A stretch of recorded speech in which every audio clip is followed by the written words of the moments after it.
Somebody asked me today if I would explain what happened, how I found this. I don't normally do this because I'm really fed up saying it. But I'll say it one more time. I was 102. 26 years ago, that was when all the awareness groups were in real high spirit, really going. Everybody was into awareness groups. And I really couldn't be bothered with that. I just didn't believe in it. And all my friends were going to awareness groups. And my late wife and I, we had our little problems like everybody else, but nothing disastrous. And we thought, no, we're not going to do it.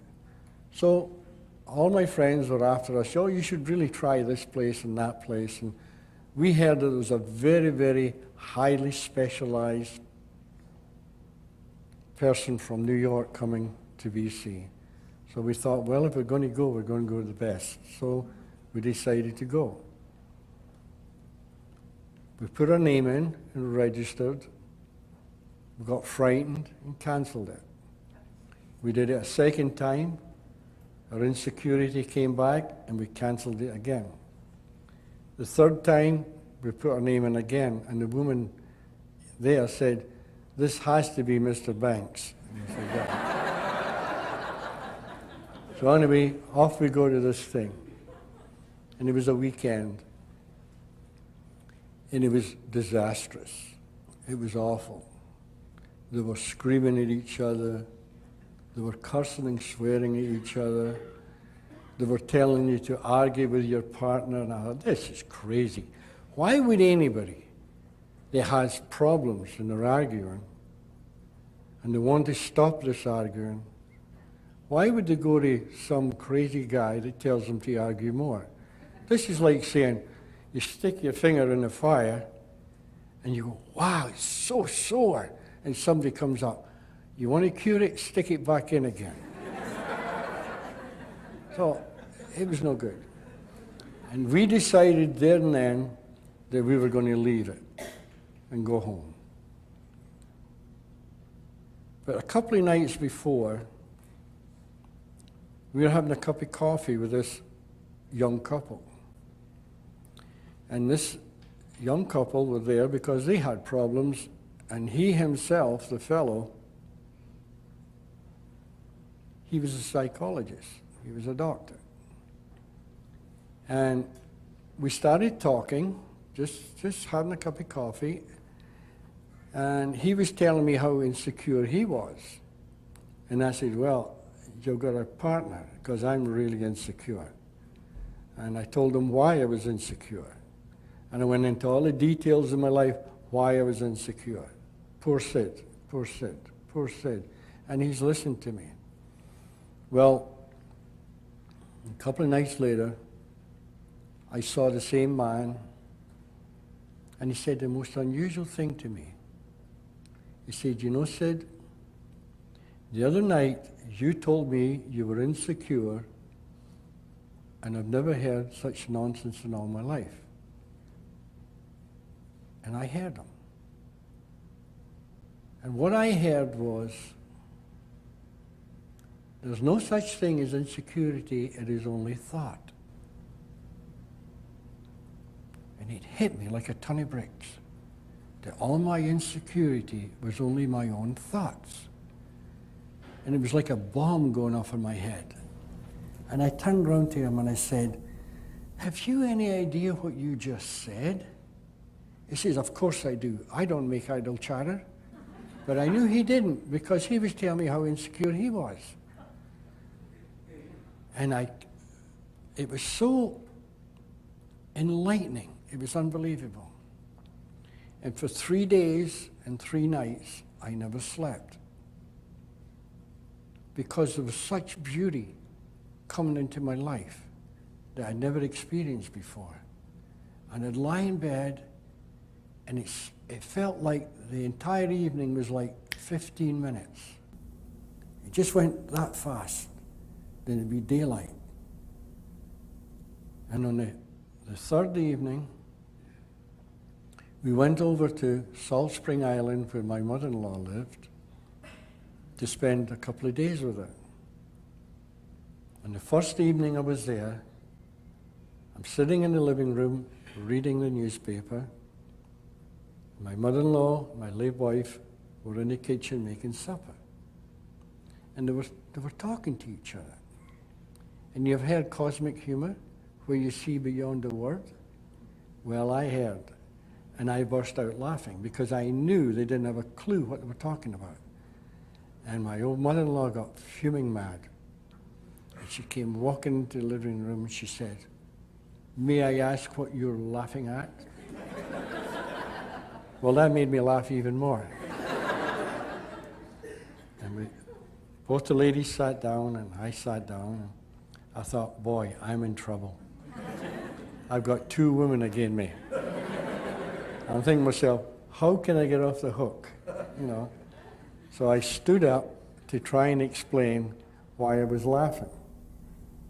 And instead of doing that, I turned around, looked out the picture window at the ocean, and it was like being sucked down a tunnel. Then all of a sudden, I was buzzing, and there was white light all around me, just buzzing, buzzing, and I was in the middle of this light. Nobody could see it, just me.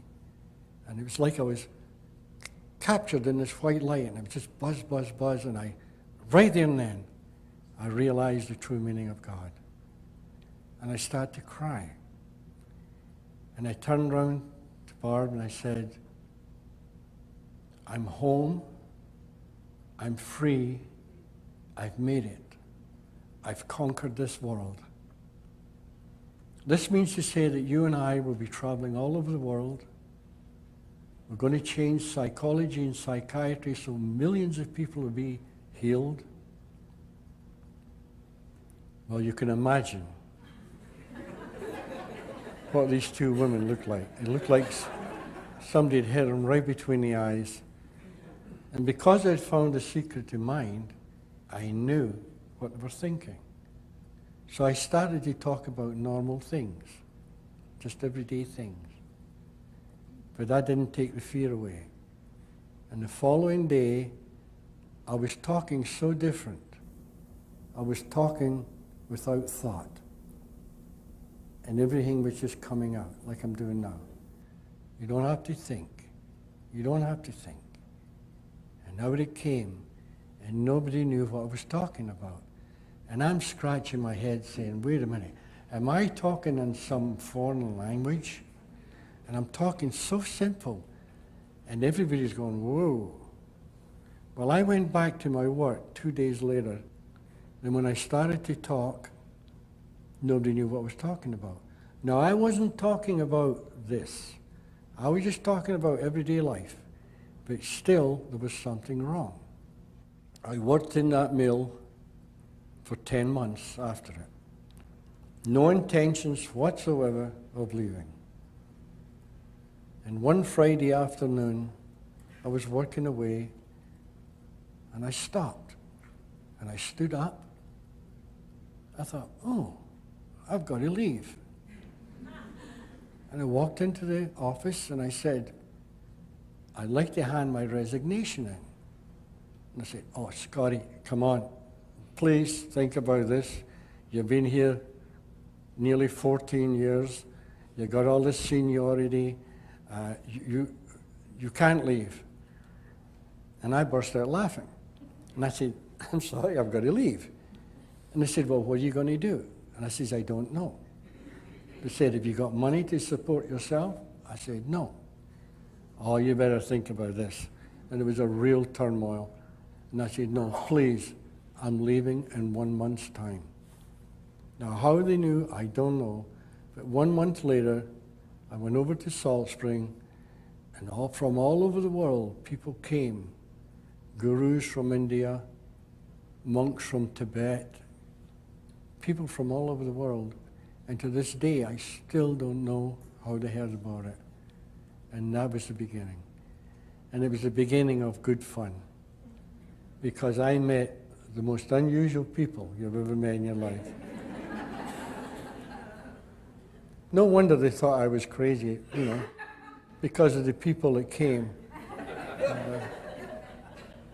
But it was really interesting. But they're talking about spiritual energy, but they didn't really realize what spiritual energy is. Spiritual energy is the world. It is. It just is. You don't have to go looking for it. It's not in some far-off land. It's inside you. It's deep down in your soul. And you know how some preachers in the old days would say, you're losing your soul to the devil because you're doing harmful things to people. Well, that's true, because you're losing your spiritual intelligence. And because you're losing your spiritual intelligence, you're losing your soul. You're losing your common sense. Don't you see? It's all the same thing in different words.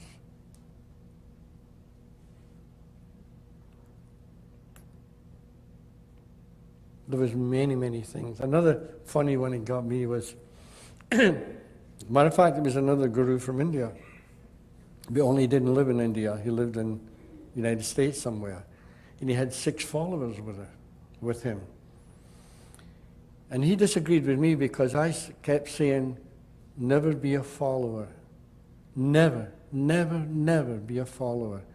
And he says, I resent that because people follow me because I'm so wise and I'm so this and I'm so that. And I says, well, I'm sorry we disagree on this point, but if you're a follower, you'll lose your own dignity. You lose your own self-confidence. You lose everything if you're a follower. Now, it's different, quite different between being a follower and being a listener. Because I could listen to, say, maybe a high Catholic priest or a person like that, and you listen. Then you go and listen to a rabbi, and you listen. Then you go to the grocery store, and you listen. You listen all over the place. You could go to the library, and I guarantee what you're looking for is in your library. Guaranteed. And I don't even know the book's in your library. But no matter where it is, the truth is there. But you've got to find it. And even when you open a book, it's there. But you've got to find it.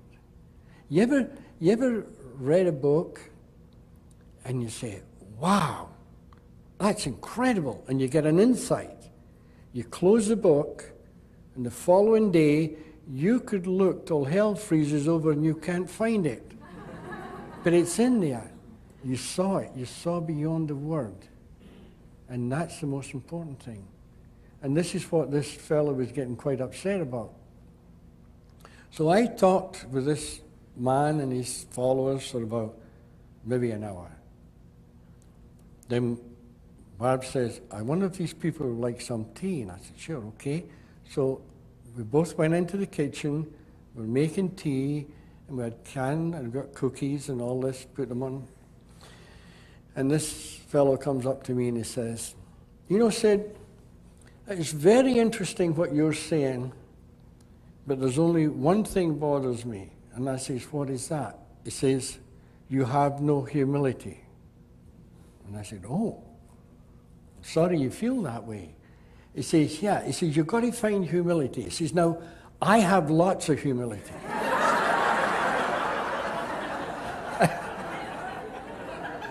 And I'm looking at this man saying, wait a minute, something's wrong here. So anyway, we had the tea ready, and I took the teapot to walk in, and this guru says, can I help? So Bob hands him this can of cookies. Immediately he dropped to his knees, and he walks through the kitchen on his knees, into the living room, all around everybody, passing the cookies on his knees, comes back into the kitchen, and he gets his finger and he says, now that's humility. And I always remember what I said to him. I said, do you know, sir, humility is when it isn't. And he says, what do you mean by that?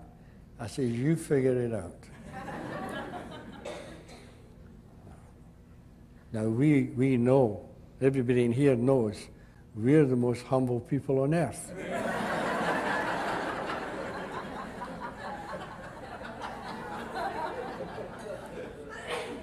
No. Humility is the ego. An image of self-importance. And when you can get rid of that ego, that image of self-importance, this is where you start to live in tranquility. Because you don't care. You don't care. You're not going to hurt anybody, don't get me wrong, but you don't care. And the state of non-caring is the most beautiful state in the world, because you're not thinking about yourself, you only think about others. And when you think about others, then you will feel good. Ignore yourself and think about others. And yet the ironic and the paradoxical thing about this, I said to you yesterday, be as selfish as you can and find it for yourself. But once you find it for yourself, then your world switches.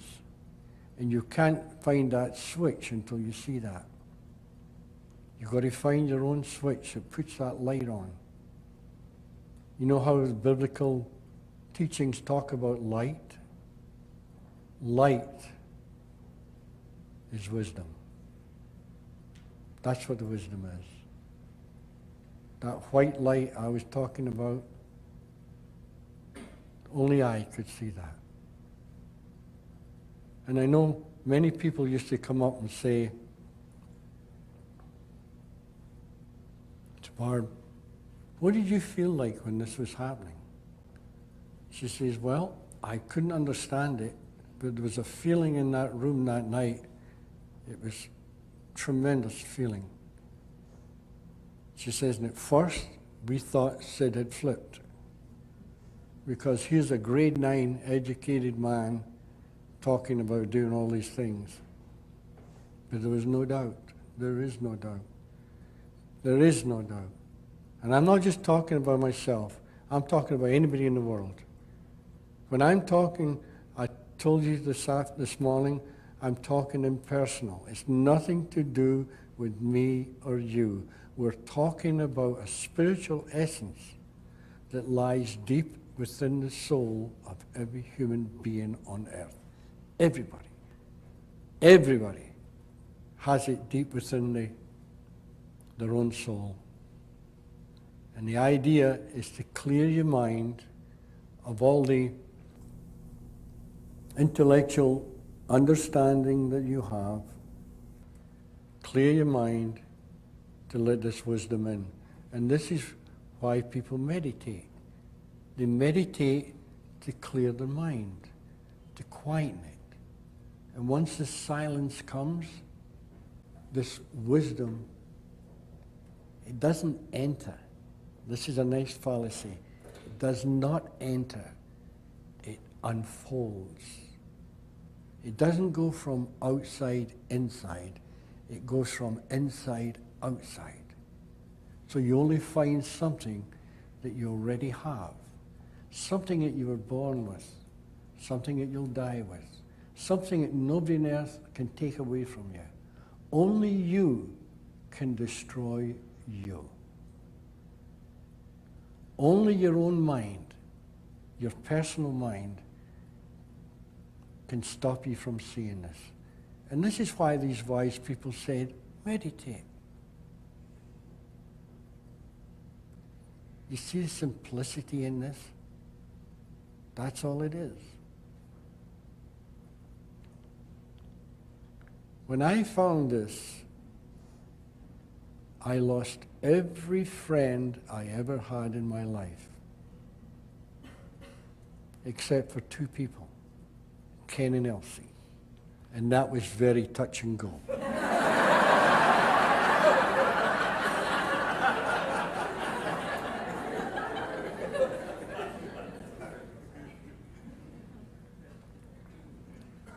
Now my friends that know me from the past, they thought I was in the middle of a nervous breakdown. Because after I left to work, And had to go back to do some paperwork once. And I saw some of my friends, and the first person I saw came running up to me and said, "Oh, hi, Scotty," and shake my hand. And, "What are you doing these days for a living? Are you busy?" And I said, "Yeah, I'm very busy." And I didn't want to talk to him because I didn't want to frighten him. So I didn't want to say it. I said, "Yes, I'm busy and I'm doing well." "Well, what are you doing? Who are you working for?" I said, "I'm working for myself." "Oh, you bought your own weld machine?" I said, "No." And he said, "Look, Sid, you're avoiding my question. Now I want you to answer. What were you doing, say, 2 days ago?"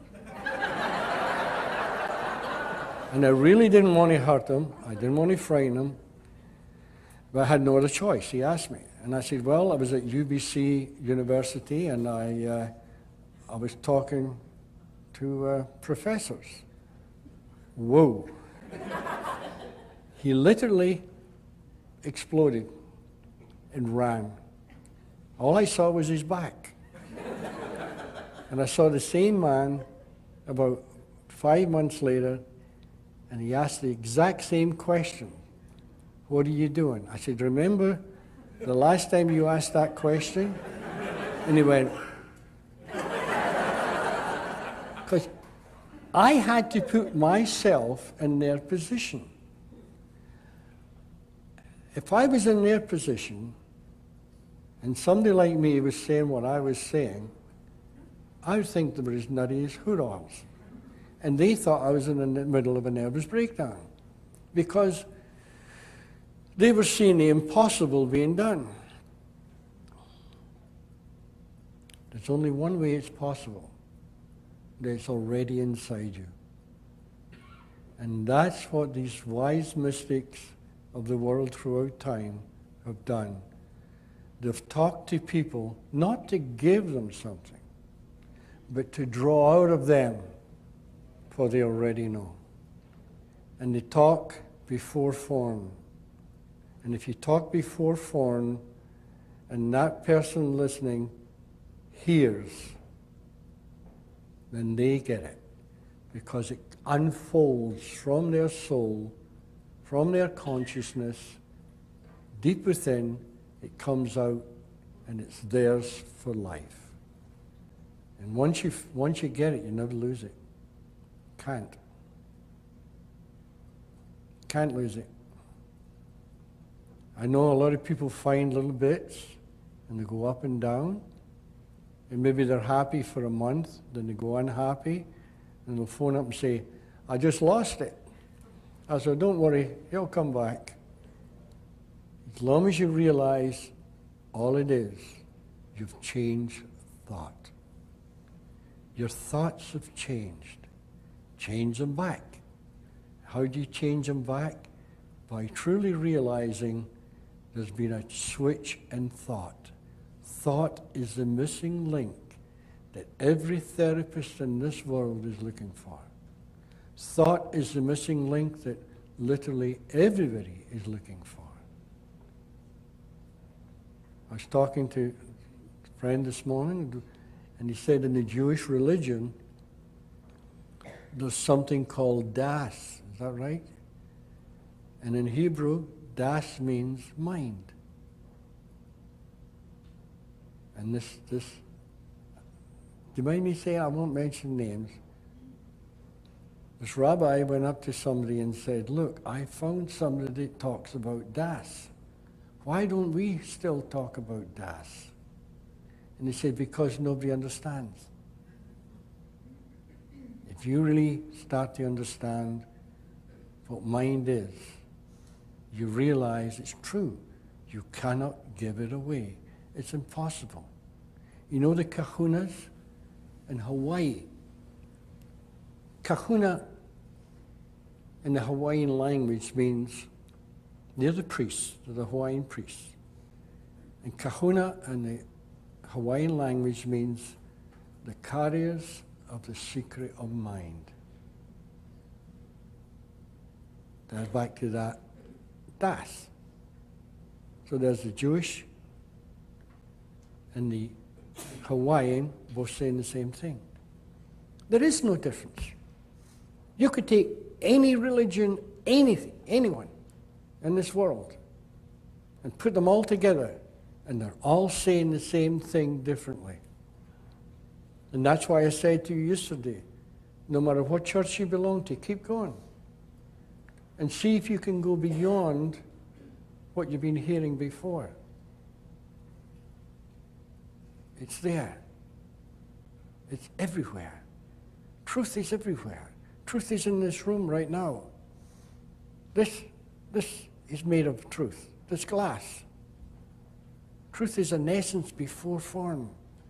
The spiritual energy, it has no form.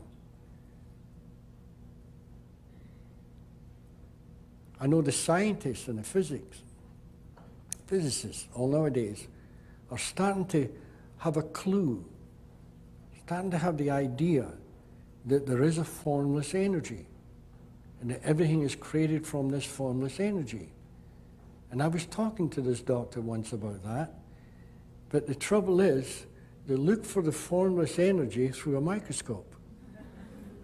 How can you possibly find formless through a microscope? Here's where it comes. And here, the heart, the head, the combination, it comes through. This is where your psyche comes in. The logic of the psyche. Psychological. Get it? Psychological. The logic of the psychic, the logic of the soul, the logic of the essence. This is where psychology, the original psychology, if you look up the dictionary, it's a study of the mind and the soul. But through time, because nobody really understood mind or soul, they gave it up. Like they said, no sense of talking soul because this is psychological, the logic of the psyche. The soul belongs to the church. So we'll forget that one. So let's concentrate on mind. Then they realized that nobody knew what mind was, so they dropped it. And this is their biggest mistake ever, because when they dropped it, they went to behavior. When they went to behavior, this is after the fact, too late. The damage has been done. But if you stick to mind, soul, and consciousness, you'll find the answer.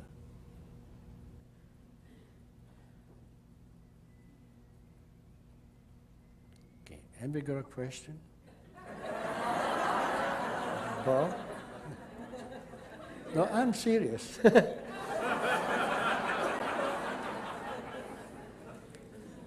Nice and loud, please, eh?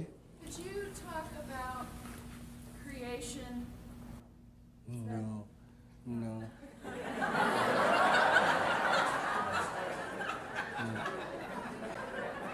Impossible. No. I said yesterday when a newly born baby comes into this world, it's come from the spiritual, it's been incubated, but it has no memory, it hasn't experienced creation yet, because it's still absolutely pure. It has no idea of creation. When that baby is born, it comes into this world, then it's entered the physical world. It's left the spiritual world, come into the physical world, then its five senses take over. Touching, smelling, seeing, tasting, whatever. And that's where it comes into this physical world. And from then on, it travels through the world guided by those five senses. But the five senses on their own are totally neutral until they get amalgamated with mind, consciousness, and thought. They are the creators of this reality, those three principles.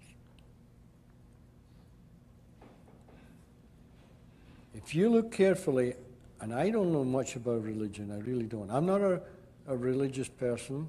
One time, when I was a kid in Scotland, yeah, spiritual, but not religion. Because what I'm saying has no form, and I don't want a form. And that's where it goes missing, because as soon as it takes on a form, it's lost. It's no longer purity. If you can stick with the formless, that's where your life will change. It's like when I started to realize you could talk without thinking, that was a beautiful feeling. It really was. It's like what's happening now. I'm not thinking, it's just coming out. It's so simple, you don't need thought.